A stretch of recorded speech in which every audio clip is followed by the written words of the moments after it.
আলহামদুলিল্লাহি রাব্বিল আলামিন والصلاة والسلام على رسوله الكريم أما بعد أعوذ بالله من الشيطان الرجيم بسم الله الرحمن الرحيم ولا تمشي في الأرض مرحا إنك لن تخرق الأرض ولن تبلغ الجبال طولا সমস্ত প্রশংসা সেই মহান আল্লাহ যিনি আজকে আমাদের সকলকে এই অনুষ্ঠানে উপস্থিত হওয়ার তৌফিক দান করেছেন। সকলে বলি আলহামদুলিল্লাহ। তারপরে পরেই দরুদ ও সালাম বর্ষিত মহান নবী সাল্লাল্লাহু আলাইহি ওয়াসাল্লামের উপর। আল্লাহুম্মা সাল্লি আলাইহি আল্লাহুম্মা বারিক আলাইহি।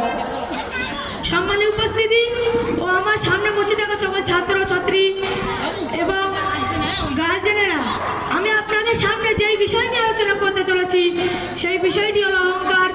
মহান আল্লাহ বলেন, অহংকার মানব জীবনে এক জঘন্য স্বভাব যা মানুষের আত্মপরদ দিকে ভুলিয়ে দেয়। মানুষ নিজেকে শ্রেষ্ঠ আর অন্যকে হাই জ্ঞান করতে থাকে, এই জন্য অহংকার করে ইসলামে নিষিদ্ধ। সূরাতুল ইসরা 37 নম্বর আয়াতের মধ্যে আল্লাহ তাআলা বলেন, ওয়ালা তামশি ফিল আরদি মারহা ইন্নাকা লান তাখরিকাল আরদ ওয়া লান তাবলুগাল জিবালা তুলা। তোমরা পৃথিবীতে অহংকার করে চলো না, নিশ্চয়ই জমিনকে ধ্বংস করতে পারবে না এবং পাহাড়ের উচ্চতায় পৌঁছতে পারবে না।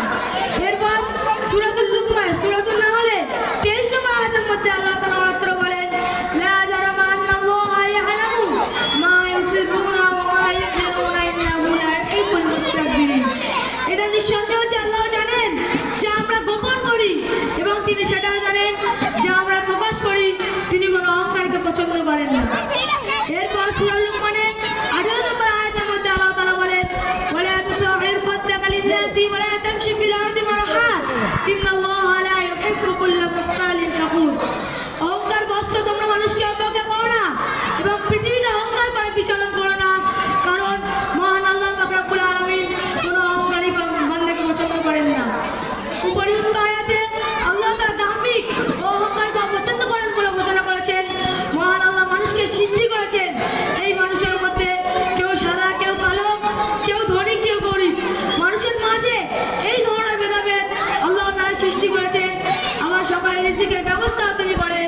কোনো মানুষ স্বয়ং সম্পূর্ণ নয়, কোনো না কোনো কাজে প্রয়োজনীয়তে অন্যের সাহায্য নিতে হয়, অপরের মুখাপেক্ষী হতে হয়।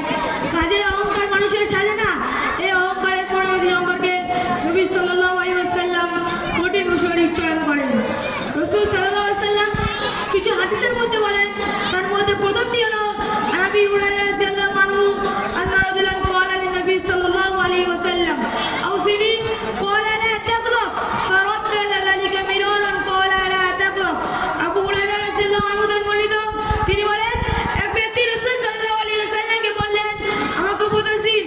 রাসূল সাল্লাল্লাহু আলাইহি ওয়াসাল্লাম সেই ব্যক্তিকে বললেন, তুমি রাগ করো না।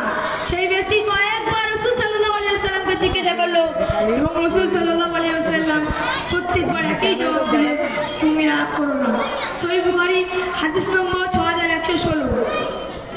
ওই সাহাবী থেকে দ্বিতীয় হাদিসের মধ্যে রাসূল সাল্লাল্লাহু আলাইহি ওয়াসাল্লাম বলেছেন, লাইসা শাদীদু বিসুরআ ইন্নামা শাদীদু আল্লাযী ইয়ামলিকু নাফসাহু ইনদাল গলাব। ওই ব্যক্তি শক্তিশালী নয় যে প্রতিপক্ষ আচার দিয়ে ফেলতে পারে, বরং ওই ব্যক্তি শক্তিশালী যে রাগার সময় নিজেকে সংযত করে রাখতে পারে। সহিহ বুখারী হাদিস নম্বর 6114।